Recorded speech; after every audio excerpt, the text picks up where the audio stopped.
Delhi blast के centre की centre अल फलाह university को लेकर हर दिन नए नए खुलासे हो रहे हैं। ये यूनिवर्सिटी कैसे आतंकी फैक्ट्री बन गई थी। यहाँ डॉक्टर की आड़ में जिहादी तैयार किए जाते थे, वो भी देश की राजधानी से चंद किलोमीटर दूर। आतंक का ये पूरा नेटवर्क व्हाइट कॉलर होने की वजह से सुरक्षा एजेंसियों की भनक यहाँ तक नहीं पहुंच पाई, उनको जानकारी नहीं हो पाई, जिसकी वजह से ये यूनिवर्सिटी धीरे धीरे व्हाइट कॉलर टेरर नेटवर्क का गढ़ बन गई। यहां से देश को दहलाने की साजिश रची गई। करीब 3000 किलो विस्फोटक इसी इलाके के आसपास इकट्ठा किया गया। इन सबके बीच जो सबसे हैरान करने वाली बात है वो ये है कि आखिर आतंकियों को ये सब करने की फंडिंग कहां से मिली। आज हम व्हाइट कॉलर आतंकियों की फंडिंग को लेकर विस्फोटक खुलासा प्रहार में करने जा रहे हैं। अल फलाह पर ये जानकारी मैं आपको दूं, विस्फोटक खुलासा करूं उससे पहले आपको एक वीडियो दिखाते हैं।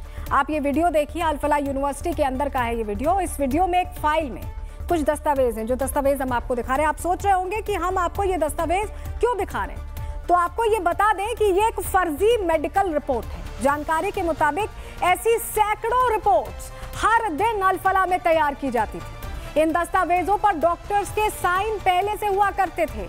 आखिर अल फलाह यूनिवर्सिटी में फर्जी मरीजों की सैकड़ों फाइलें क्यों तैयार की जाती थी, आखिर इन फाइलों का इस्तेमाल कहां और कैसे होता था, यह हम आपको आगे बताएंगे।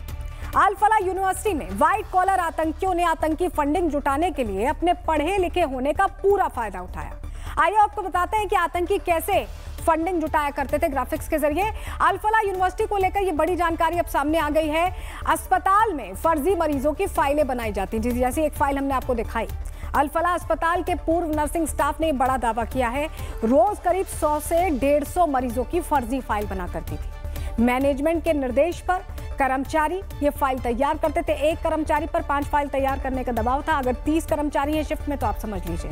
और जो आदेश नहीं मानता था उनकी सैलरी काट ली जाती थी। फर्जी फाइलों को लेकर कई सवाल भी उठ खड़े हुए हैं। क्या फर्जी फाइलों के जरिए ही ये सारा फंड जुटाया गया? क्या आतंकी फंडिंग के लिए ये फर्जी फाइलें बनाई गई? क्या आतंकियों ने पढ़े लिखे होने का फायदा उठाया और ये फाइलें बना के फर्जी मरीजों के जरिए पैसों की उगाही चली?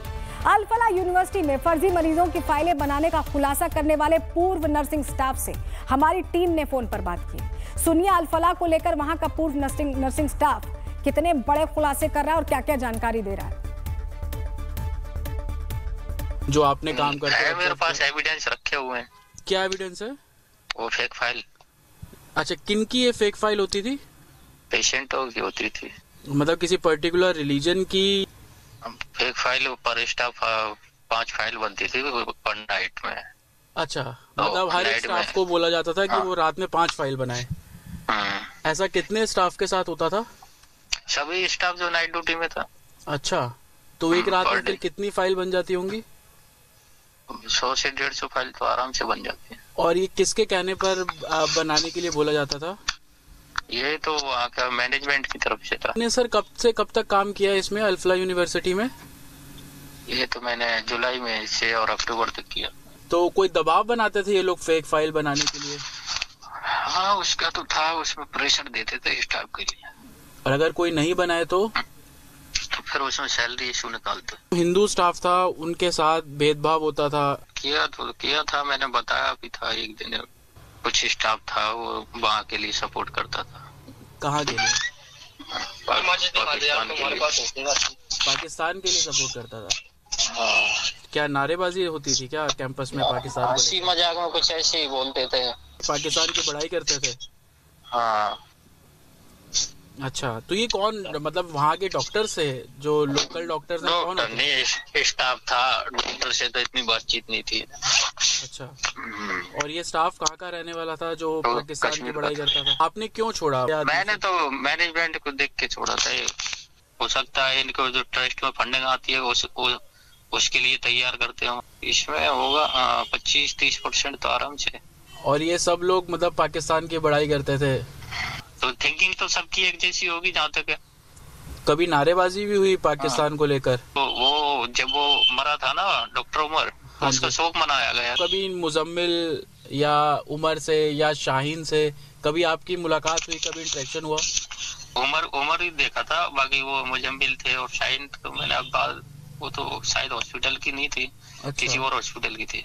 लेकिन 3 महीने आपने काम किया तो आपको थोड़ा अटपटा लगा वहाँ पर कि कश्मीरियों का मुझे तो मैनेजमेंट देख के बहुत वैसा लगा कि ऊपर से नीचे तक मैनेजमेंट सारा ही ऐसा, कोई सुनने वाला नहीं किसी के साथ में कुछ होता है तो सुना आपने, दिल्ली एनसीआर की एक यूनिवर्सिटी में इतना कुछ हो रहा था लेकिन किसी को भी शक नहीं हुआ, क्योंकि इन आतंकी नेटवर्क्स में डॉक्टर्स शामिल थे जिन्हें हमारे देश में भगवान का दर्जा दिया जाता है। अल फलाह यूनिवर्सिटी को लेकर एक और खुलासा हुआ है, जानकारी आपके सामने रख रहे हैं ग्राफिक्स के जरिए।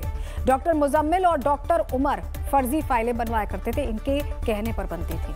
हर कर्मचारी को 5 फाइल तैयार करने का टारगेट दिया जाता था और नकली फाइलों पर डॉक्टर्स के साइन पहले से हुआ करते थे।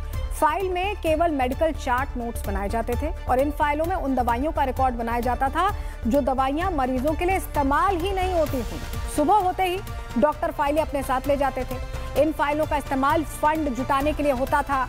गरीबों के इलाज के नाम पर बाहर से फंड जुटाए जाते थे और इसका इस्तेमाल कहाँ हुआ ये हम सभी ने देखा। अल फलाह के पूर्व नर्सिंग स्टाफ से सुनिए कि आखिर कैसे उन पर दबाव डालकर फर्जी फाइलें तैयार करवाई जाती थी। सुनिए। फेक फाइलें बनाई जाती थी मरीजों की? जी सर, फेक फाइल का मुझे पर्पज नहीं पता, पर यह है कि जब अगर इसकी जांच होगी, अगर कोई एजेंसियां जांच करेंगी अपना स्टाफ रख के तो वो कर सकती हैं इसको। बाकी है पर स्टाफ पे नाइट में 5 फाइल दी जाती हैं एनएस ऑफिस से। हाँ, अगर कोई स्टाफ नहीं करता है तो वो फोर्स करते हैं उसके लिए। मतलब रात को हाँ 5 फाइल दी जाती हैं, जबकि हमने ये बोला था कि हम एक आईसीयू क्रिटिकल यूनिट होती है, हम उसमें पेशेंट को देखते हैं।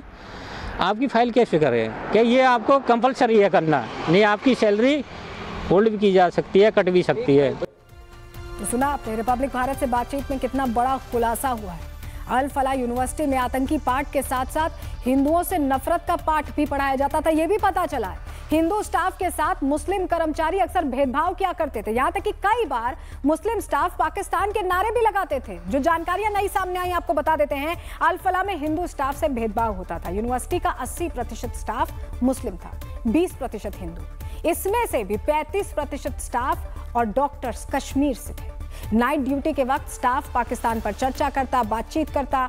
कश्मीरी स्टाफ डॉक्टर जो थे वहां पर वो पाकिस्तान के नारे भी लगाते उनके समर्थन में। यूनिवर्सिटी प्रशासन से इसकी शिकायत भी की गई, लेकिन यूनिवर्सिटी प्रशासन ने मामले पर कोई एक्शन नहीं लिया, इसे दरकिनार कर दिया। अल फलाह के पूर्व नर्सिंग स्टाफ से सुनिए कि आखिर कैसे यूनिवर्सिटी में हिंदू स्टाफ से भेदभाव किया जाता था, इसकी गवाही सामने आ गई है।